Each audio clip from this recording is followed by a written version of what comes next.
Oke, assalamualaikum Anamis. Nah, kita lanjutkan ini pelajaran kita di subtema 2. Oke, tapi tetap di tema 1. Organ gerak hewan dan manusia dengan subtema 2-nya manusia dan lingkungan. Nah, coba kamu perhatikan gambar tersebut. Yang di sebelah kiri itu ada anak-anak naik sepeda. Yang di sebelah kanan itu ada bapak-bapak naik motor.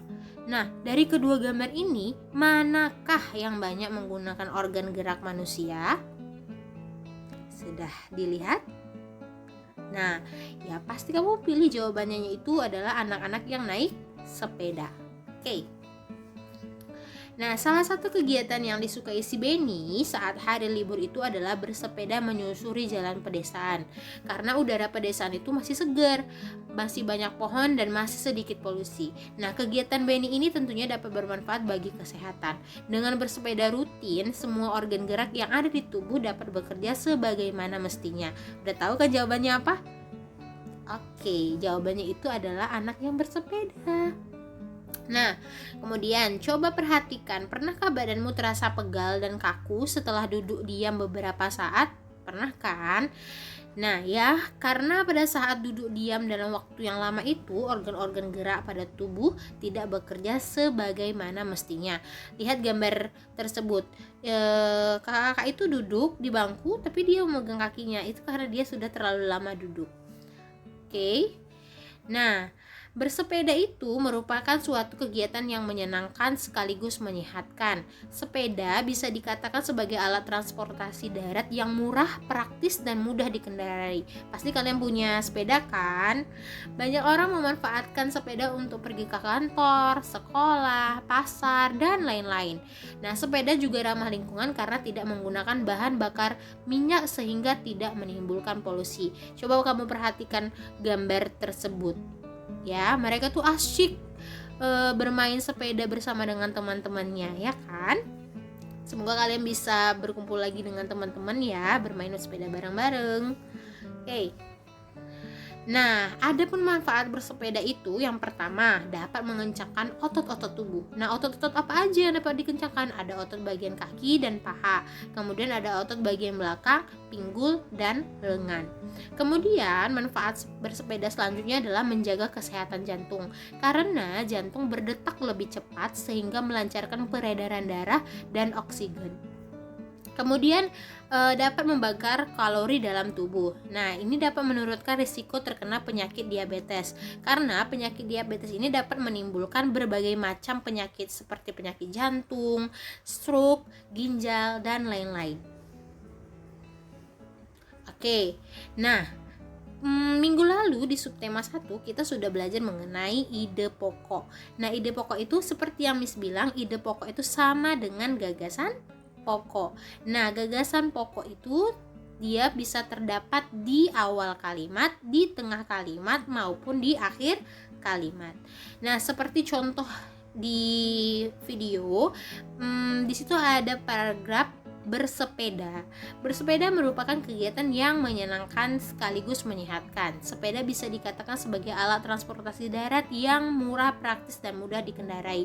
Banyak orang yang memanfaatkan sepeda untuk pergi ke kantor, sekolah, pasar, dan lain-lain. Sepeda juga ramah lingkungan karena tidak menggunakan bahan bakar minyak, sehingga tidak menimbulkan polusi. Selain itu, dengan bersepeda juga dapat menjaga meningkatkan kesehatan tubuh kita. Di situ ada 3 paragraf karena, nah yang Miss kasih contoh itu di paragraf 1. Di paragraf 1 itu apa sih ide pokoknya? Nah, kamu lihat tuh tanda panahnya. Paragraf 1 itu ide pokoknya adalah bersepeda merupakan kegiatan yang menyenangkan sekaligus menyehatkan. Begitu juga untuk mengerjakan paragraf 2 dan paragraf 3. Oke, perhatikan gambar yang bergerak, video yang bergerak ini. Ini ada orang yang lagi main bola. Apa sih kira-kira maksudnya? Nah, permainan bola memerlukan banyak gerakan seperti berjalan, berlari, menendang, dan melempar. Hampir semua bagian tubuh aktif. Tentunya hal ini mengharuskan semua organ gerak dalam tubuh, baik itu otot ataupun tulang, bekerja dengan baik. Coba kamu amati aktivitasmu sehari-hari. Saat kita berjalan, mengapa kaki kita bisa bergerak? Mengapa juga tangan kita bisa berayun, memegang, dan menggenggam? Ya, kaki dan tangan kita bisa bergerak karena pada kaki dan tangan kita terdapat tulang dan otot. Tulang dan otot inilah yang bisa menggerakkan tangan dan kaki kita. Tangan dan otot merupakan alat gerak. Ingat, tangan dan otot merupakan alat gerak. Nah, organ gerak pada hewan dan manusia memiliki kesamaan. Alat-alat gerak yang digunakan pada manusia dan hewan ada dua macam, yaitu alat gerak pasif berupa tulang dan alat gerak aktif berupa otot. Minggu lalu sudah kita pelajarin ya. Nah, kedua alat gerak ini akan bekerja sama dalam melakukan pergerakan sehingga membentuk sistem yang disebut sistem gerak.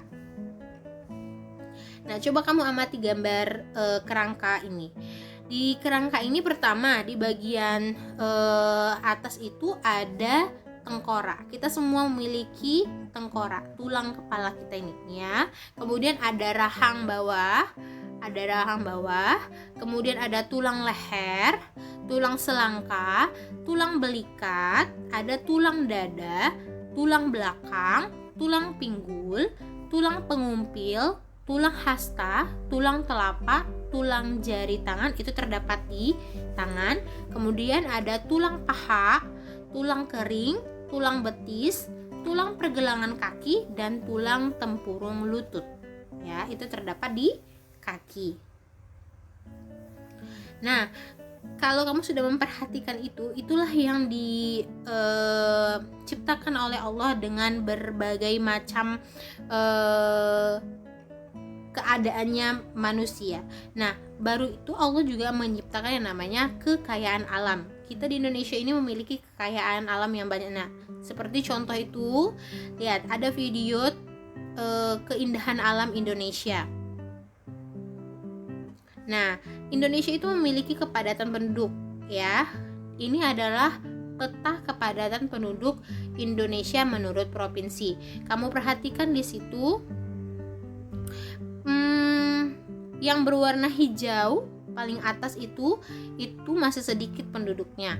Kemudian kalau dia sudah berwarna merah, berarti dia sudah padat. Nah, peta ini juga akan membantu kamu untuk menjawab soal di dalam LKS. Jadi perhatikan baik-baik, kamu bisa mengcapture video ini, oke?